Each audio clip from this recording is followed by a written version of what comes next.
Hi everyone. Everyday English vocabulary. Günlük İngiliz dili sözlük kamusu. Lesson 23. 23. ders. Shoes. Ayaklar. Yani her xil ayaklar var. Bularning atılışı İngiliz tilida qanday bo'ldi? Biz shuni ko'rib, ya'ni shuni o'rganib chiqamiz bu darsda. Birinchisi high heels. High heels deganimiz egiz pashnaliq oyoqlar. High deganimiz egiz, heel degan pashna. High heels egiz pashnaliq oyoqlar. Ya'ni biz normalda ikki putimizga ikki oyoq kelganligimiz uchun high heel demay high heels deb atildi. Sandals. Sandals deganimiz yazliq oyoq. Yazliq oyoq qanday deganda, ya'ni paypoq kiymaydigan, putlarimiz odatda ko'rinib turadigan ayağını sandal deyimiz. Sandals. Sandals. Yazlık ayakla. Laces.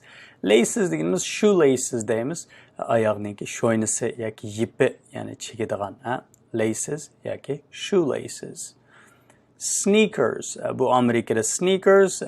Angliya İngiliz tilde trainers. Bu nima deganda tan harakat oyog'i yoki tan tarbiya oyog'i. Sneakers yoki trainers. Boots. Boots dediğimiz ötük. Ötük. Boots. Ötük.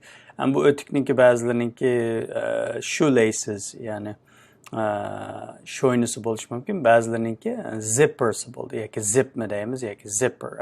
Nima? Sırtması. Zipper dediğimiz sırtma. Amerika İngiliz tilde zipper. Angliya İngiliz tilde zip. Shoes. Bu shoes adetki normal ayağını gösteriyor. Hem de buckle deb bir narsa var. Bu buckle deganimiz nima degan? Tasması. Yani bazı ayaqlar bor sho'ynilik emas, tasmaliq bundoq tasması bilan chingitib qo'yadigan. Shuni buckle deymiz. Buckle. Kamera desak mi bo'ldi yoki kamarga o'xshab ketadi. Ba'zi ayaqlarniki shuni buckle deymiz. Slippers. Slipper deganimiz nima deganda? Odatda shu barmoqlarimizni yepib turadigan qolgan yerlari uchiq bo'lgan yazliq oyoq, ya'ni uyg'urcha shipakmi deb qo'yamiz, yerlik shivida. Slippers, slippers yazliq sapma oyoq deymiz, sapma kashmi deb qo'ydi. Flip-flops. Flip-flops qanday deganda, bu barmoqlarimizni yepib turmasdan balki putimizniki bosh barmoqimiz va shuningimda kirdigan bir yer bor.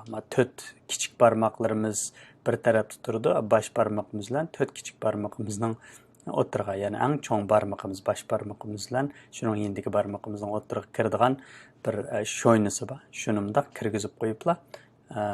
Sapma oyoq bo'lma, slippersga o'xshash flip-flops deymiz.